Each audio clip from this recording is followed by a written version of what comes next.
Welcome to Women Who Fights podcast. We empower female fighters to take full agency over their training. Our goal is to celebrate and inspire others with the incredible action women and allies are taking to level the playing field. We talk to experts, uncover prejudice, and champion what's driving our progress. And today we have Tim with us. Tim is the Program Director for Physical Health at Torrens University and private practice clinician at in Melbourne, in Australia.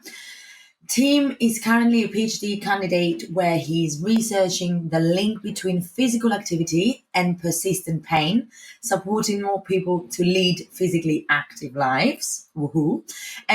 Tim is also an active grappler, training under Lachlan Giles at Absolute MMA in Melbourne. And having competing nationally and internationally, he now focuses on supporting the grappling and combat sports community to decrease the impact of injuries and spend more time on the mats, which is amazing. So Tim, hello, welcome. Could you tell us about your career journey and who you're working with now?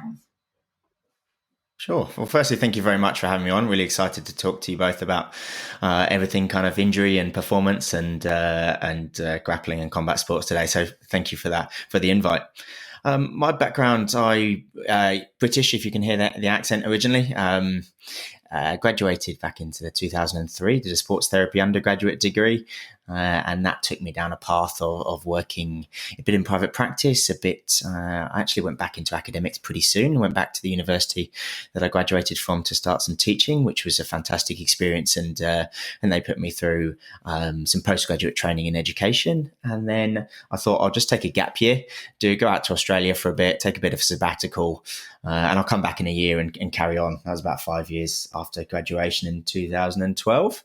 And and then sort of got stuck out in Australia really since then. So maybe if my mum's listening, I am coming home. I am coming home, but just not quite yet. So I've been fortunate to work with some fantastic people kind of clinically, and one of my clinical leads is now my PhD supervisor, and I'm doing some research in physical activity and chronic pain, as you mentioned. My master's research, I did some work where I looked at the relationship between physical workloads and physical activity and combat sports, specifically jiu-jitsu. So really sort of got into the detail of how we can kind of monitor and manage people's physical workloads and how that might impact on people's ability to be able to perform really well and prevent injuries. And that's probably, long story short, of the last 15 years or so of where I'm up to. And particularly that now I'm working with mainly with combat sports. I'm fortunate that I can really, because my main role is working for one of the universities out here, running. I take a leadership role in some health science programs, bit of teaching and management in health sciences, and then I work part-time in private practice where I get to see a lot of the people that I train with and from the Melbourne community in and around combat sports and grappling.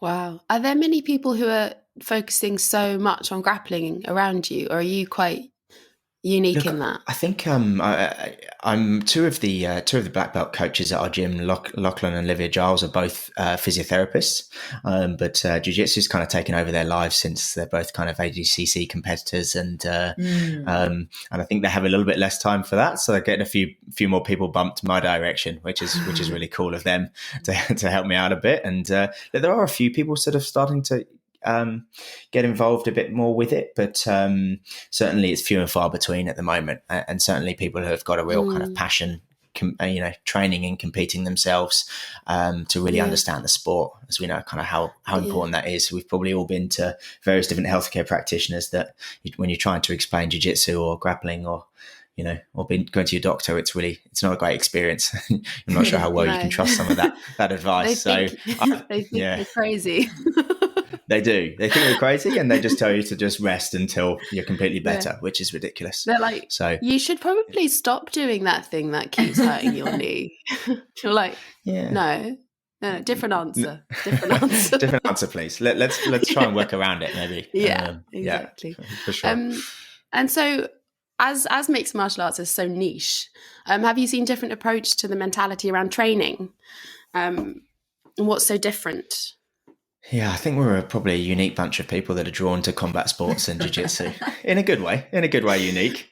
But I worked for 12 years in rugby union just before I kind of knocked that on the head a few years ago to start the PhD side of things. And I suppose that really gave me a good understanding of the difference between when we're working with like a group of athletes that we see into the team sports as opposed to very individual athletes that we see in combat sports and mixed martial arts. So I think it's so important that people sort of take ownership, and we see the people that do well and that really excel in this area are the people that take ownership and have the mindset of, you know, of really taking control. And I know that's part of your sort of guys' sort of ethos is around taking agency over your training. And I think that that's super important, the people that are doing well and that have that mentality around, you know, if they have a problem, really problem solving, whether that's, you know, working around an injury or whether it's working sort of a specific technique and being more effective because of it. So I think the mentality sort of forces us to be a little bit more autonomous and forces us to make sure that we are taking control of our own training experiences. Otherwise, I think we just sort of fall by the wayside and don't have a great experience. And that's where we see some dropout rates. Definitely. I remember a boxer once described boxers as hooligans and BJJ people as hippies. Yeah, I can see that. And I'm just thinking of that sort of maybe the more on because it's such a young sport, like that sort of slightly less structured, less history. Like there is a lot of history, but it's grown so exponentially. So maybe that's also, we're all a little bit like, hang on, wait, is this the way? Wait, no, that way. Yeah. And I think it's that we get a lot of kind of people coming into the sport and you're a bit of a sort of passive recipient because it's so different from what you've ever done before. We're kind of expecting the coach to really, if you've gone to a team sport, you're kind of your coaches and the team that's around you. There might be a sports therapist or a physio, and then there's a coach and the strength and conditioning coach, and there's usually a setup or an environment, and you kind of go there and you're sort of taken care of. Whereas in combat sports, there's often, I mean, occasionally there's a full setup and you've got high performance coaches and you've got, you know, UFC Performance Institute's, you know, standard of care around the athlete, but that's very rare. For the vast majority of us. We've really got to kind of work it out ourselves, I think. And I think that's the mentality that we start to see. But often working out ourselves isn't necessarily ideal, and it can work out, but for other people, we see people, you know, starting to think that just the more training, the better. And we perhaps start to see some overtraining. It's such a challenging sport, particularly MMA, because you've got people that are trying to excel in wrestling, in grappling, in Muay Thai, and, you know, whatever else they like to fit in. And then they've got the strength and conditioning. So you've got so many variables and so many things to do. And there's a certain mentality, perhaps a bit of an old school mentality there that we try and, you know, more is better. And perhaps that's can be a bit of an issue sometimes. But it's also just so variable, right? We've probably all done that. Absolutely all done that. But it's just so variable. We kind of, we're learning from most people learn from their coaches, like learn from, you know, because it's not well researched. There's not lots of stuff out there that people can go and find. So we kind of, you're doing what your coaches is doing and they're doing what their coach is doing, which is probably a Brazilian from the 60s or something that might not and they might have some varied training habits that perhaps other sports would say, well, perhaps that's not ideal from a kind of performance perspective. I say that with all love to Brazilians, of course. I mean, we in our training, we do see even the people who start, and it's at the very start of their journey, they go full on. How many days do we have? 7. How many classes are there? I'm going to do 7 to 7. So my question is, let's say we have a person who's not a full-time athlete, but it's very, very keen in training consistently. How would you make their training sustainable and prolonging their training longevity? Yeah. So my goal probably now is to try and keep doing jiu-jitsu for many, many years to come, because I can't bother to go to the gym. And we want, most people want to keep training. Kind of, if we keep the elite athletes kind of to the side for a little bit, because I think there's a bit of maybe a bit of a different answer there. But for the vast majority of people that want to keep longevity of their training, then it's about seeing what their current physical capacity is when you're going to start training, because you will have such variety that we see on the jiu-jitsu mats or in MMA, and really we've got to work out where your capacity is now, or how much can you kind of tolerate now. And if you've got a pretty good sporting background and you've built up some physical sort of robustness, you've got some strength and some mobility, and you're not starting from ground zero, then, we're starting at sort of three to 4 sessions a week might be okay for most people. I think for people that want to be long-term on the mat, we've got to find a balance between the actual things that we love to do and then some of those other necessities, which are kind of your strength and conditioning and your mobility work that you can perhaps fit around that. I think for most people, 2 sessions of strength and conditioning is going to be plenty. I think much more than that is really when we're kind of I think we get diminishing returns the more we do kind of over that. I think you'll get a lot of benefits of a couple of sessions a week, working each kind of body part, most of the major muscle groups a couple of times a week, and then fitting in some mobility, before and or after most of your training sessions. I think that just those basics with getting the nutrition right is kind of key from a physical perspective. And then from a training perspective, most of the time, certainly for kind of new people that are training, it's just to remember that you don't win any medals in the gym. And by that, it's we want to work hard. There's a bit of, because that's where we adapt and then we change and you get better. But also, let's not be heroes trying to kind of not tap out of, all the different positions and things. I think a few of those will probably, getting those basics right will help most people. Definitely. And I get it's knowing, it's that I've definitely noticed in my training, and there's been a massive evolution of I think everyone has an ego attached to the tap, it's you'd rather sit there for 5 minutes, kind of with someone trying to choke you going, no, no, but actually who's getting any benefit out of that? A, you're going to hurt, you might hurt your neck, and B, neither of you are learning anything. It's not it's not like competition, unless it's competition training. Again, that would be something maybe a bit different, that would have a different set of rules. But just general training, you're never going to even learn anything if you're just trying not to tap to something.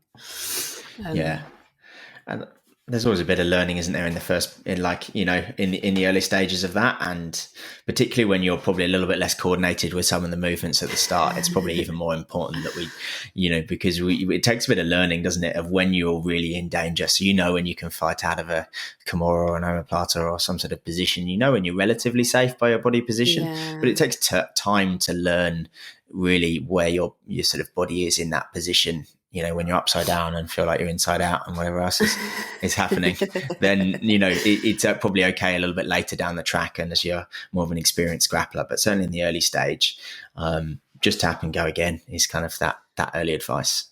Yeah, absolutely. There's one other thing that I like to talk to people about when we're experiencing sort of some pain and injury, and it's not just about what's happening on the mat. It's trying to understand kind of all of those stresses that might be contributing to someone's pain and injury.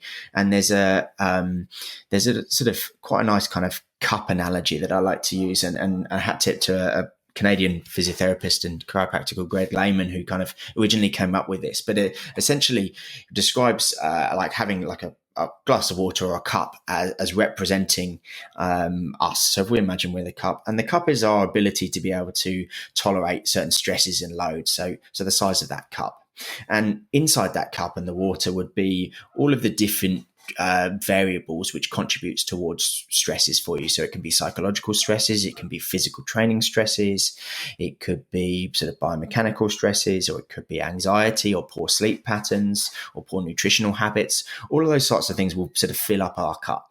And if our cup overflows, then that's when our systems start to break down and we're a bit more predisposed to pain and injury. So there's a couple of things that we can do with that. We can either personally sort of review all of those training stress or those stresses that are happening for me, and see if we can take some of those things out and leave more room for other things. So let's say we could get a little bit better in our nutritional habits, or we could we could, or sort of reduce some of those anxieties or reduce some of those other stresses. And it means we can do a little bit more jiu-jitsu because we're getting a bit better sleep at night. Right. The other thing we can do is we can take out some of those stresses, or we can build a bigger cup. So and our cup is our ability to be able to tolerate that load. So we can, if we do a little bit more strength training through the week and we do a bit more mobility work and we build the capacity of our cup to be able to tolerate more stresses. Okay. And then systems will break down when we get an imbalance between the stresses and the loads that we put on ourselves and the ability for us to be able to tolerate those loads. So if we can kind of keep that roughly in balance, then I think we're on the right track.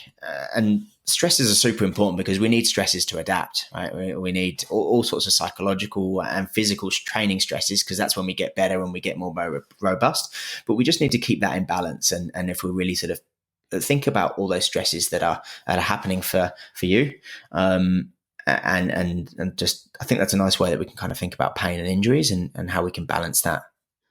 Yeah, that's really interesting. Would you say then that, because just thinking about, I've definitely noticed in my own training, if I'm feeling really stressed out with something like work or something's happened, like inevitably, you're more tired in training and, you kind of being sat on and squashed by someone who's trying to choke you sometimes is just kind of like, no, I can't actually deal with this right now. It's not appropriate. But would you say then that doing a bit of strength training and the mobility would also then increase your capacity to deal with those psychological stresses as well? Because they're so they're structured and there's it's like with jiu-jitsu, you don't know, it's so unpredictable. So there's your adrenaline is higher. There's more you're fighting. Whereas with something like weights and with stretching, it's more is it more restorative in some sort of way? I don't know. Yeah, I think it would be restorative, and I think when you're psychologically stressed, and we know that sort of puts our system on a little bit more sensitivity, and you're more likely to then get a physical injury as such. But if you've done that precursor work of a little bit of that mobility or the strength and stability work, then even though you're psychologically a little bit more stressed, your stresses aren't still outweighing your ability to be able to tolerate those loads. So you're just less likely to then break down and get an injury. It's not the fact that there's a direct sort of change in that psychological stress, but you can just handle it a little bit better if you've done that precursor work. Yeah. Okay. Cool. So the cup gets bigger if the cup gets bigger. If you, yes, yeah. Right. So strength and conditioning and mobility. Yeah, I'd say that they're the sort of big things for jiu-jitsu. And that's obviously just based on the sort of general, on the general person. But then it's the other things which contribute to our sort of traditional, athletic performance. So, we know that we need 7 to 9 hours of sleep most nights, and that's going to increase the size of our cup. If we're eating well, if we've got sort of good general habits of, not just the amount of time that we're sleeping, but good sleep quality, and we've got good restorative sleep. So every time that we break ourselves down and you get a little bit of the sort of micro tears in the muscles, and we break ourselves down when we're training, it's the sleep that we improve, and that time when we're actually resting. Perhaps we could even argue that a good training periodization and good planning, and avoiding lots of sort of spikes and changes in our activity might build us a better cup or give us more chance of reducing some of those training stresses. And it's just getting that balance right. Mm-hmm. So is that sort of like being consistent? I mean, so rather than being like training like loads and loads and then going, I need to rest, I've overtrained. Like obviously that sounds like a terrible idea anyway, but just being consistent, is that what you mean by periodization? Yeah, I do. I suppose periodization is a way that we look at saying, are we going to take some deload weeks? And so we're not consistent. We're not constantly. So we want to be consistent over a period of time, but we don't necessarily want to be constant. So consistent might mean that we've got, say, 3 heavy training load weeks, and then we take 1 week of a deload week, which is a slight reduction in the total amount of workload that we do for that week. And then we might come back, but you still got a sort of consistent level of training, but it's not necessarily constant. I think that's what we kind of mean there. Okay, cool.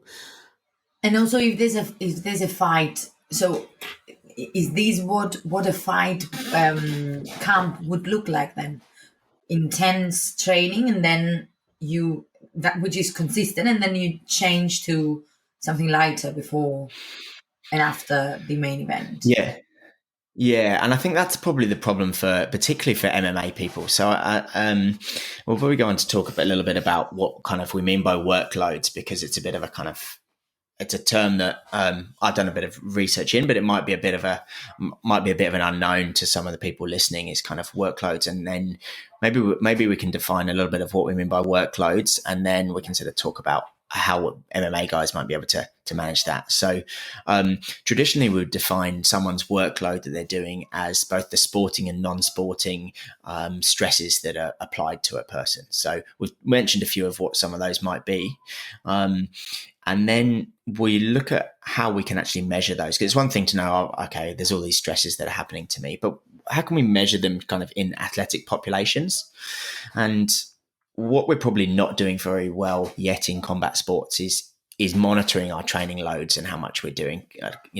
We go and see, like, you go and watch pretty much any other sport, and at the higher level, they'll be monitoring pretty closely the training loads they're doing. If you go and watch a rugby game, they're all wearing little GPS monitors that have magnemometers and gyroscopes and accelerometers in there that are giving all these data scientists lots of sort of feedback about how hard someone's working, how intense they're working. And so we take lots of sort of external measures of people's load. So an external measure might be any sort of objective measure that we can apply to someone. So a road runner would say, right, I've run 5 kilometers this week, and next week I'm going to run 6 kilometers and 7. And that would be a way of sort of measuring like an objective external load. But what's really important as well is that we measure an internal load. So that's our response to the load. So we apply ourselves a load, and in jiu-jitsu that might be a 90-minute training session, and that would be a certain workload. And then if we have let's keep it simple, let's say 60 minutes, and we want to measure your response to that load. So how hard maybe you're working is a really good way. Other internal load measures people use are blood lactate or heart rate variability, or there's lots of other sort of more complex ones out there, but without getting too much into that detail, because I can probably people are switching off a little bit, is just to try and understand how we're responding to the activities that we do. Because let's say it's a certain, I've had certain stresses and I'm sleeping really well. If I do a 60-minute training session and my nutrition's on point, I've slept really well last night, that might feel like a 5 out of 10 for me. If all of those things are have been pretty rubbish for me, that might feel like an 8 out of 10. And so the overall workload that we kind of want to monitor is the response to that training load and that external measure. So what I do with my athletes is say that you've worked for 60 minutes and you've done and that was a 5 out of 10 for you. So that's a 300 units of load. Does that make sense? I'm sort of keeping that fairly.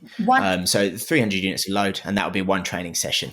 One little question: who decides the 5 out of 10? Is it just after training? So I feel good. No. Yeah. So there's something called an RPE, which is a rate of perceived exertion. So how hard did you work in that session? So 1 being not at all, and 10 being extremely hard, like as hard as I could imagine I could ever work, right? And then and there is like a little scale that I usually show people just to get used to start with, but and it just shows what's the difference between a 3, a 5, a 6, and a 7. And so starting to monitor your training load over a period of time will give us a good idea of what your current capacity is. And then for people who have got an event coming up, you might have an MMA athlete and we're working, we're not in training camp, and we're working with that athlete to say, right, what are you doing at the moment? Because we need to know what you're doing at the moment to know how we can safely reach your goal. So if your goal needs to be training at this level, we need to see where you are here. And if we don't know where you are here, we're just absolutely guessing and hoping that you're not going to get injured on the way up to that training fight. Whereas there's a lot of kind of research out there that shows what would be safe parameters for us to slowly kind of increase those things over that time.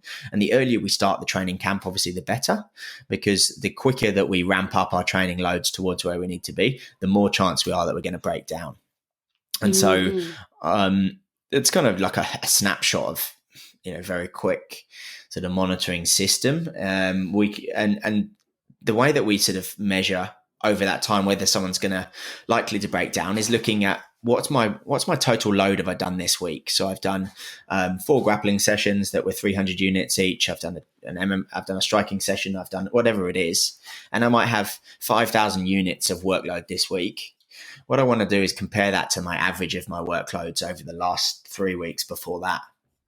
And so we can see you might have 5,000 a week for the ones before, and I've done 6,000 this week. So you're looking at sort of that ratios of, right, am I doing about 120% more than I've been used to?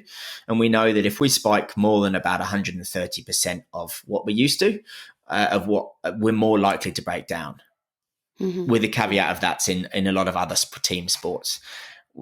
Unfortunately at this stage, we've just got to do our best guesses of the research that's out there in lots of other sports at the moment, and then apply it to jiu-jitsu. But that's what I tried to do sort of in some of my master's research, and I think it's pretty applicable. Yeah, definitely. And does this change, this sort of how you manage your workload, does that change across women and men and women?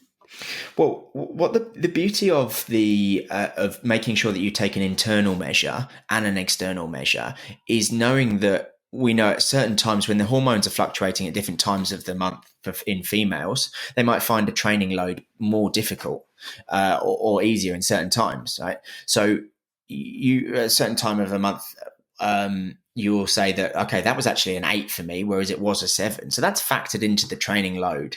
So it might mean that then when I look at my total training load because of the fluctuations through the monthly cycle, then I can back off my total training load because it was much more challenging for me at a certain time compared to others.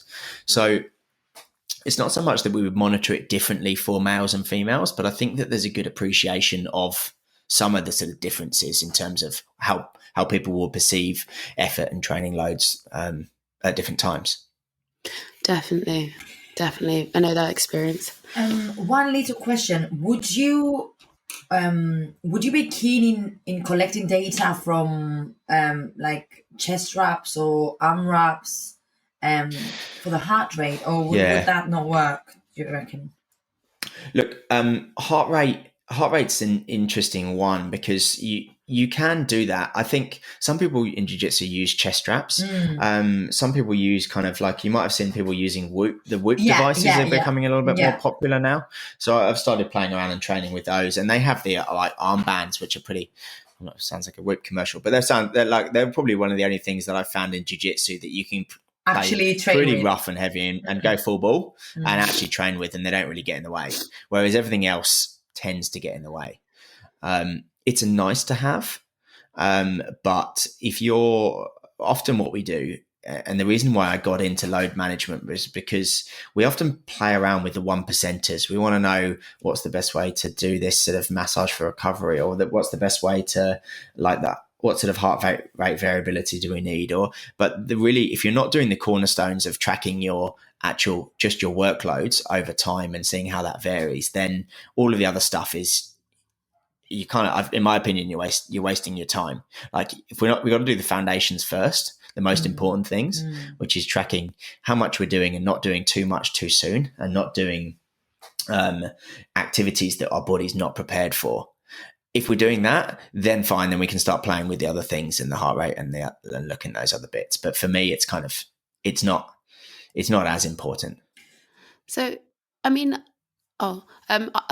so for someone who just does a lot of jiu-jitsu, not a huge competitor who's like an athlete, how would they manage their workload in an effective way without necessarily seeing a PT or someone who can make a program for them? Is there a way that they can make their own? Yeah, absolutely. So I think just a simple weekly training diary, and taking that and taking your training load based on just a really simple measure of your RPE, so 1 out of 10 times by maybe the minutes that you trained for that week, and we average that out over that week, and just compare that to what you've been doing the last 3 or 4 weeks before that, and try not to exceed more than about 120 or 130% of what you've been doing.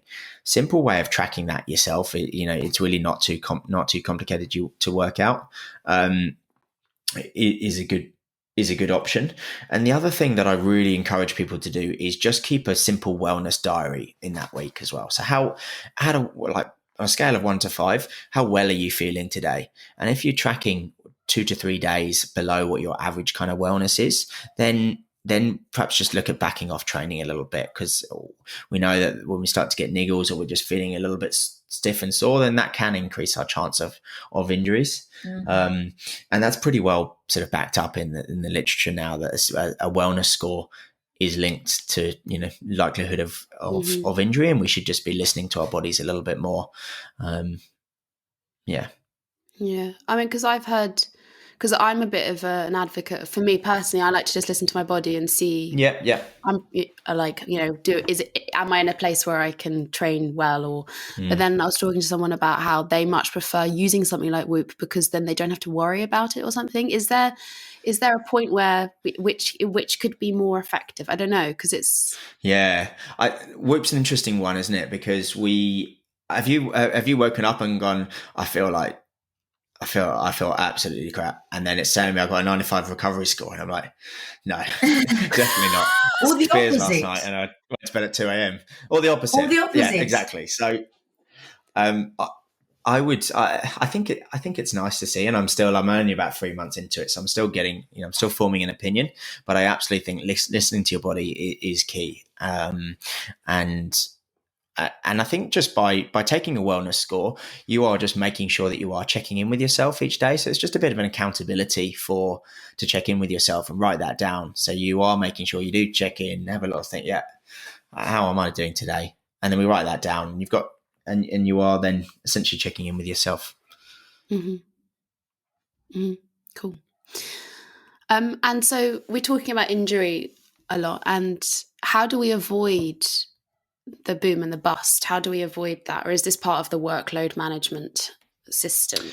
Now, it is part of that. And it's, even if you're not going to bother writing things down, because it definitely takes some dedication and commitment. And for the casual person, they might not want to. And I totally understand that. You don't necessarily need to, but even just understanding the principles of what do we mean by boom bust scenario, and what's going to put me more likely at risk of injury. I don't know about your gyms, but since COVID, we're seeing a massive spike. It's been good for business for me, that's for sure. People are taking some time off, and when you take time off, we just need to have an understanding that you might feel pretty good physically, but the conditioning that we slowly build up in our ligaments, in our tendons, in our muscles and joints, that builds up slowly after a good amount of time. And we do decondition when we take some time off, and to go back at the same level as you were is a little bit probably hopeful, and you're likely to break down and get injured then. So we just need to remember, because our mindset is that I can roll at this level with this standard. I wouldn't lose to this guy in the gym, whereas they might not have taken a bit of time off. You're like, you all know, the sneaky guys that have just kept on training all the way through COVID with their mates in the basement or whatever, and the people who haven't. And we've just got to be a bit mindful of that when we're coming back after a break. And so having a think about deconditioning, having a think about just slowly building up, whether you want to track your sort of workload or not, be mindful of it, and be mindful that you are going to progress in a safe way that's not doing too much too soon.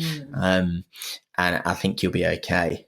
I'm not sure if I got to the boom bust kind of part of the question. It's just, we see it so much in combat sports, don't we? And for MMA athletes, I say you need to, where I see MMA athletes breaking down are the ones that take too much time off after a fight, and they take 3-4 week break and not do anything. And maybe mentally they kind of need that, but that means that if I'm going to work with an athlete at the start of a training camp and their goals are up here, I've got to ramp them up quicker than we'd like to if their current capacity is lower. So the more they kind of do outside a training camp, the easier it is to push harder kind of in the training camp without that risk of sort of breaking down and going from booming and busting. So just keep that chronic levels or consistent levels of activity a little bit higher, and we can avoid kind of going bust. Oh, wow. Can I ask you something that could sound silly? I'm thinking Here about we go. the training load and the diary. Would it be sensible for an athlete um, to pre-plan it and say, I have this amount, I have this capacity, so this day, I'll go full on, whereas this day and this day, I'm not. Yeah. Is that? Yeah, yeah, 100%. So I wasn't sure how much kind of detail to get into with this today, but I actually have a spreadsheet, an Excel file spreadsheet that I usually use with most of my athletes like that, which plans out our training. Fits in 1 or 2 sessions a day, and then gives you what's called an acute chronic workload ratio of what's my acute load. So when I'm talking about an acute load, I'm talking about the load that I'm doing in a short period of time. And then our chronic load is the load that is maybe the load that we've done or doing over a 4 to 6 week period. And we don't want the acute load to spike too much higher than the chronic load. That's where we're at a bit of injury risk. Now,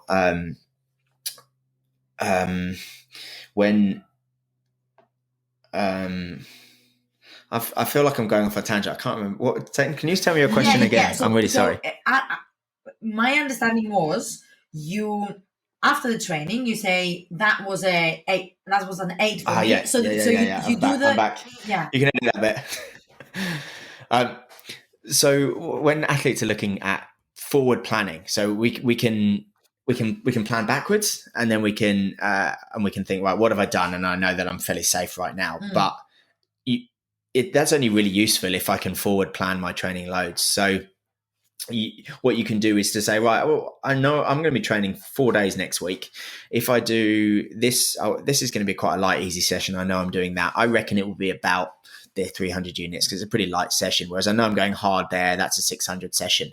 And so if you pre-plan that out for a few weeks in front, that's awesome. That's even better. That's where we want to get to. And that's what we do with athletes, to know that we're not then going to be spiking our load more than what we predict will be a safe volume. So, I go from pen and paper and go to the Excel files, and that allows us to pre-look at, say, 3 or 4 weeks ahead. This is where we want to get to, because this is how hard we've got to be working. When we're 3 weeks out of training camp or 2 weeks out of training camp, we're peaking, and then we're going to start to taper off before the actual kind of fight for the MMA guys. So absolutely, pre-planning and forward planning is awesome. It's even better. And I'm happy, actually, I've got an Excel file. I'm happy to share with you, or if you want to put it out to any of your community that want to plan their own training diary a little bit, then happy to share. Yeah, definitely. The only reason I've asked is because if you know that if you're a female athlete and you know that you're gonna have PMS week, then you kind of you can pre-plan what you're doing. Yeah, and would you usually sort of consider that to be one of your deload weeks then? Yeah. I would assume kind of when then awesome. Then you can definitely factor that in. I would say absolutely you factor that in as one of your deload weeks, and even through training camps we have a relative deload. It wouldn't be as low as kind of those deload weeks outside of training camp, but still super important to make sure we're planning for that and can kind of work around how we're feeling physically at different times. And how does that? I mean, you just mentioned deload, and that's obviously incredibly important. And how does that? There's a lot more research in other sports. As we talked about, combat sports is a bit too niche at the moment. How can you relate the deload mentality in other sports to combat sports? If you can, I think it's. Yeah, I think you can. I think it's just a case of going back to some of those principles that we said at the start, when we don't spend much time probably talking to athletes about some of the science behind kind of strength and conditioning principles and why deloading is important. So our aim is to try and get as physiologically, as elite as possible, right? We're trying to get to a certain point.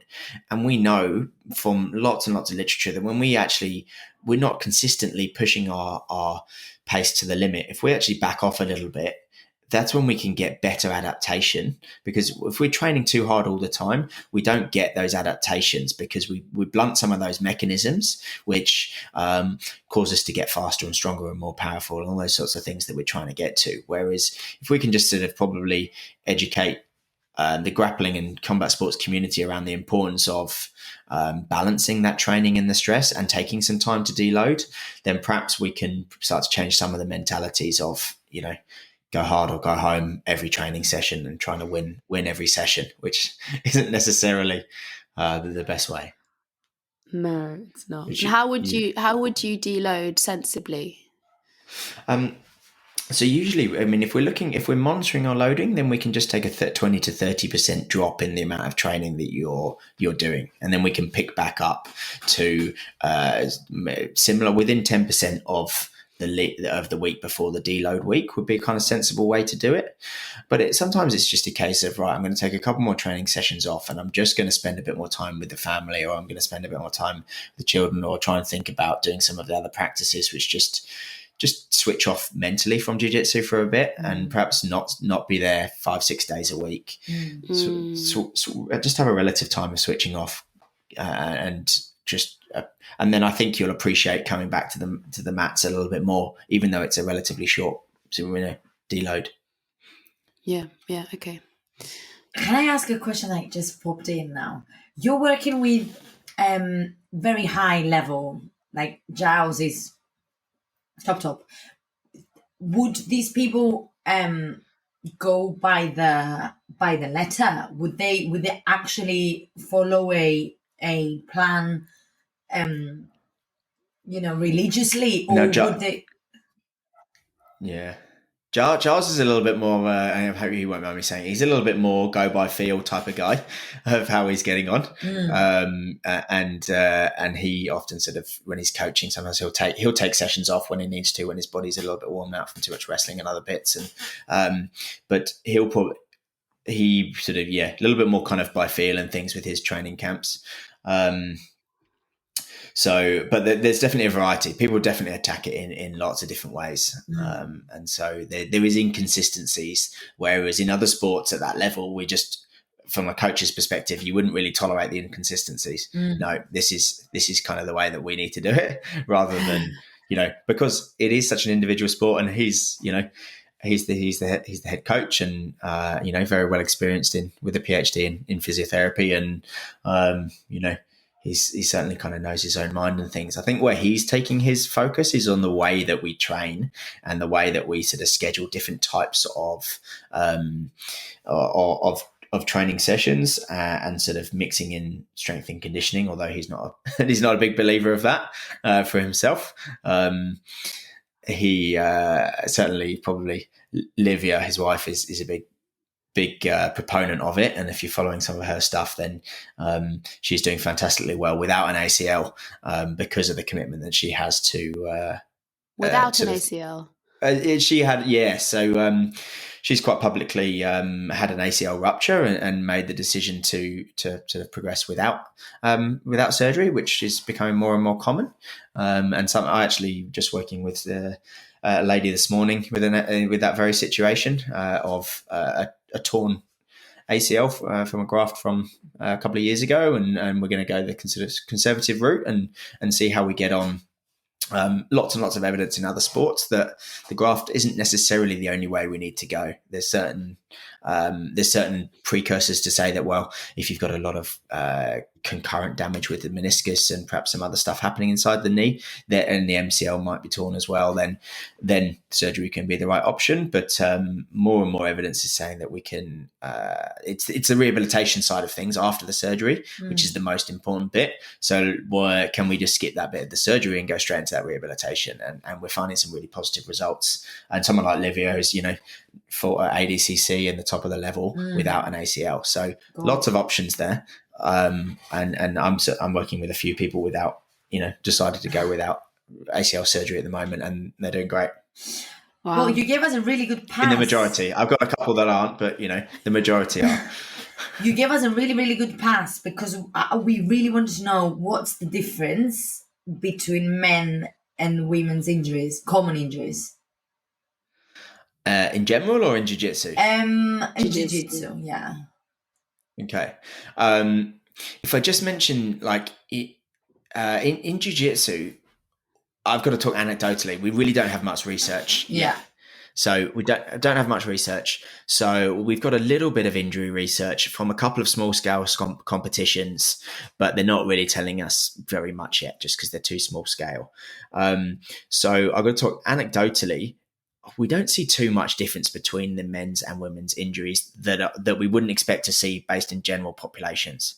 So we see some really specific jiu-jitsu injuries, but I'm not seeing that different between the males and the females. Like the LCL for the knee, for example, that lateral collateral ligament of the knee, we rarely see that as an injury in other areas, whereas you see it very commonly in jiu-jitsu, the type of, spider guard type position or guard retention when we're getting a lot of pressure on the outside of the knee. I've seen quite a few ACLs. So I think they're happening, and they happen more commonly in females than they do in males. So I don't know if it's just that's the way it's been in and around our area, but I'm seeing more females with ACLs than males, and that represents what happens in the normal population for sort of 3 or 4 reasons. But in general, I don't think there's that many differences. There's anatomical differences, but that's not specific to jiu-jitsu. That's obviously just anatomical differences. Okay. Does that make sense? Yeah. Is the anatomical difference because women's hips are wider, and is it to do with that?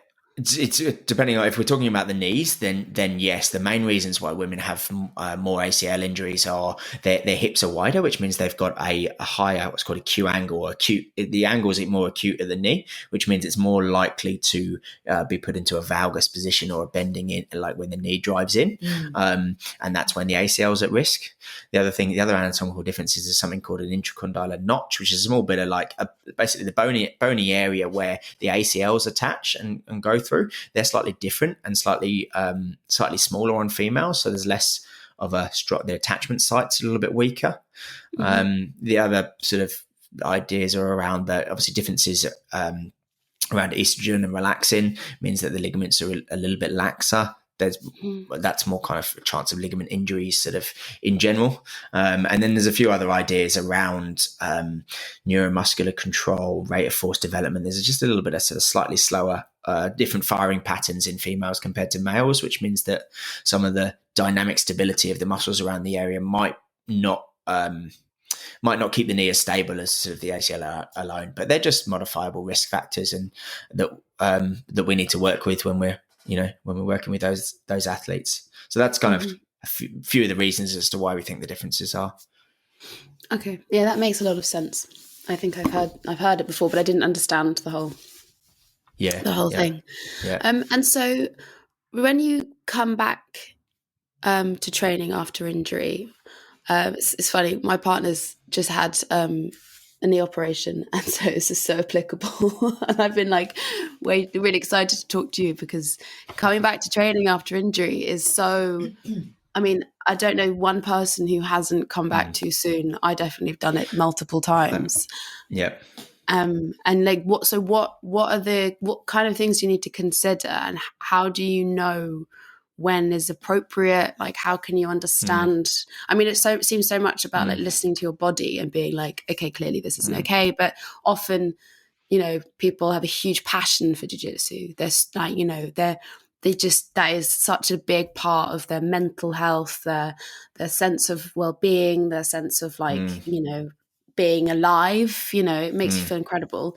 How can we do that without re-injuring and being careful? I think, Yeah. Now, I don't want to talk so specifically to any injury, but do you mind saying what type of knee injury he has, and we could perhaps use that as a case study? Well, he actually he broke his knee about 5 years ago, and he had a metal plate with pins, and so he had to get that taken out. But he also had a torn meniscus, which they needed to, I think it's a lateral tear that they had to. Yeah. So, okay. Perhaps we can go just sort of broadly with like medium, like a meniscus tear, because we see that a lot, and that's kind of part of what's happening there, and we can maybe use that. So firstly, just to say that when we're looking at return to sport frameworks, there's lots and lots out there in other sports, but not much in grappling. And I think one of the things I've just tried to do recently is put together a bit of more of a formal framework for grapplers to think about some progression going back to the mats. And the reason for that is partly driven by the general kind of communities and medical professionals' lack of understanding of what jiu-jitsu is, and just saying, right, well, when you're completely better, you can go back to the mats. Which, when we think about the workload management principles of keeping our chronic loads higher and getting, we want to be back on the mats as early as possible. And that with all injuries, the research is showing that the sooner we can start doing stuff, the better. So we used to think about like a rest and an ice, a compression, elevation. Most of that's kind of out the window now. We sort of follow a few different kind of acronyms, but the general theme of them is that we need to get people moving earlier, and we need to start loading people earlier and start getting people back doing general and sport specific stuff a bit sooner. So I kind of there's one of the models out there is something called a control to chaos kind of theory of returning. It's quite a new theory around basically saying we move from a very controlled environment to a chaotic environment, and I just think that that's beautiful kind of analogy for jiu-jitsu and combat sports, because we all know that the last thing we'd want to be doing is all the scrappy, chaotic, scrambles from all sorts of positions, because that's your highest part, like injury risk. So if we take something like a meniscus, we know that we want to if we say return to grappling, in the first level would be solo drilling or independent, like technical drilling. We would say that's a really high control. So I can control and slowly do that. And with something like a knee meniscal injury, there's lots of technical stuff you can do straight away. If you've got a dummy at home, or you've got a partner at home, or you've got something, like, there's no reason why you can't start doing some leg lock work from 50-50, or you can't start, let's start with the individual stuff. We can start shrimping and moving and bridging and doing the sorts of stuff. And that helps us to understand the state of our current injury, helps you kind of check in with yourself, listen to your body, work out what you can and you can't do. And that's really useful when someone, if you are working with a health professional and you want to go to them, if an athlete can tell me exactly what they can and can't do, that's like music to my ears, because it helps me then give specific rehab around what are their deficits, and then work with those deficits to improve them, and then allow them to do those other bits. So working some solo drills. I know there's lots of sort of free stuff out on YouTube. There's some free stuff on BJJ Fanatics out there, like, that helps people give just some ideas of what to do on their own. So that's the first stage. And I'd say that unless you've got uncontrolled pain and swelling, and you really don't know what's happening with your injury, then I'd say perhaps don't do too much until you've had that checked out, because you think it might be something more serious and you know what's happening. If you've got a rough idea and you're not in too much pain, there's no reason why you can't start at that low level very early, in my book. And then once you feel that you're sort of progressing through that and you can move through most positions kind of reasonably well, you don't feel that the injury is worsening by doing any of that, so you're not getting any increase in pain or swelling, or your range of motion isn't decreasing, then you can start to move on to some basic stuff with a partner. And that's kind of your technical partner drilling, which is still relatively high control, because you're not putting too much resistance on those joints, and you're kind of moving through various different positions. And with a knee meniscus, depending on how that feels, you might be able to do some stuff from closed guard. You might be able to do some like 50-50 leg drilling. You might be able to do some, lots of different ways that just wouldn't be putting direct stress on that knee. So you probably wouldn't be in mount and things like that, but you could probably be underneath mount doing some shrimping work, some escapes, lots of different ideas depending on what you're working on. And then when you've moved through a variety of positions there, and it feels like your range of motion is good in that area, and it feels that you are starting to do maybe some resistance work with your health practitioner, or you're doing some strengthening work and it's feeling pretty good, then you can move on to some flow rolling. And this is probably the most dangerous part of the progressions of the continuum. because how quickly does flow rolling turn into not flow rolling? Hands up if you've been guilty of that before. Yeah, probably have, right? Now, and that's why I kind of like to really emphasize this point, is that you've got to be with a trusted training partner, and you've got to decide if there's any positions that you really are no-go for you. Otherwise, let's just take the time to really develop some technical skill moving through different positions.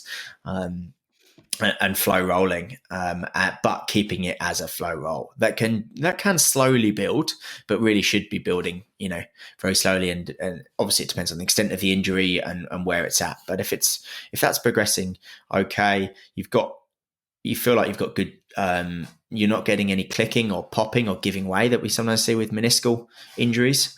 There's no swelling inside the knee. Then we can really move to some positional specific training. So, we're looking at those positions which isn't going to put the knee at risk, and that can be various different positions. But then you can start to put a little bit more competitiveness into that. That again isn't going to be putting too much stress on the knee. And then once we started to move kind of through the various different positional areas, it feels pretty good. Then we can start to like testing out a bit more in the standing area. So standing is probably one of the higher area risks for your meniscus, because we're putting weight bearing and load through the meniscus. So meniscus tends to get damaged when we kind of squash the joint and then we rotate the joint a little bit. So standing and then turning quickly is when we put a bit of load on that. Or we can load it. Say, let's say you're in guard and someone's putting pressure down on your shins because they're doing, like I said, a Torrens type passing, or they're putting pressure down on you. And you, at the same time, you're trying to circle out your knees. You're trying to retain guard. That's when we get flexion and rotation, and that can be a little bit of sort of, put pressure on the meniscus particularly. So, if you'll probably have worked out some of those things yourself over that last time. If you've gone through the continuum, you've done some solo stuff, you've done a bit of technical partner drilling and flow rolling, by the time you get to the positional stuff, you'll know if there's anything you need to avoid for a little bit longer whilst you're working through this. And then hopefully that's kind of really reduced, and you're up in the technical standing drills. We're doing a bit of throwing, we're doing some double leg takedowns and some single legs, and you're just building the confidence through those range of areas with that. If that all feels good, then you should be able to really go into full floor-based grappling, which would say is sort of the 6th stage of that continuum. Now, and then it's starting to build up. So we're in that kind of moderate chaos environment, or getting sort of starting to be chaotic, if you look at that control to chaos continuum, and then you're pretty much into full grappling. So we should be confidently being able to go through every position in floor-based grappling before we're going into full rolling. And what I like about the sort of thinking about a continuum is it's not a continuum. One end of a continuum looks very different to the other end of the continuum, but the next step in a continuum looks very similar to the previous step on either side in terms of the variety and the load and the stresses that you're putting on. So you might have moved to some positional based training, but then you're adding in and you're keeping your flow rolling in there. So we're kind of ebbing and flowing a little bit through there until we build up into that kind of chaotic environment. You've built up the confidence in your knee joint. It's feeling nice and stable. You feel like that injury's settled down. And we're ready to go. So hopefully that wasn't too long-winded. No. Is there a rough estimation of like how long would that take, or each person can go through each stage more quickly? I don't like to put timelines on it. It's always better to use a criteria-based system of kind of stability and of structure and of pain, making sure that you're not regressing and you're taking note of that range of motion, the swelling, the pain. And if any of those things are sort of going backwards, then we don't want to be progressing in our training. Because there's so many variabilities in the type of injuries that someone might have, it's always tough to put a pain. I see meniscuses that are really out of full roll, that go through that continuum in 2 weeks. I see other ones that take 6 to 9 months because you've got a large bucket handle tear and they've post-surgical care. maybe 9 months is a bit of a stretch, but sometimes you get complications and we need to go back and forth a little bit. So always go criterion based. And on a little sort of blog I've put together, I've put some suggested criterions for that. So that's just on my website if people want to have a look at a bit more detail of and some ideas of how to progress some of that stuff rather than time. Yeah, brilliant. Well, if you send that to us, we'll pop it in our the bottom show notes so people can follow that. Yeah. Brilliant. I think that leads us to our final question, unless Marina, you've got... No, I'm fine. Thank you. So our question that we ask all of our guests as women who fight, what are you fighting for, Tim? I think I'm fighting, if I look at all my areas of like research at the moment and what I'm trying to do sort of with the grappling side of things, is I'm generally fighting to try and keep people more physically active and on the mats for longer. I sort of see myself in probably a good position that I can try and extrapolate until we get the research where it needs to be. We asked about female fighters earlier, and it's just not good enough that we extrapolate men's research into females and expect them to be the same. There's so much more research that needs to be done, and it's starting to happen. I'm not sure if you would have seen some of the research that came out with the AFLW in Australia that looked at the actual how the menstrual cycle is directly linked to injury likelihood and injury risk, and some of that sort of really female specific stuff is starting to come through. But until then, and until we build it both in female sport and the research in grappling, I think I'm really fighting to try and make sure that we can understand the research from everywhere else as best we can to help and support combat sports athletes to keep doing the stuff that they love for longer and keep training. Brilliant. Well, thank God you're around. Thank you so much. I enjoyed that conversation. Yeah.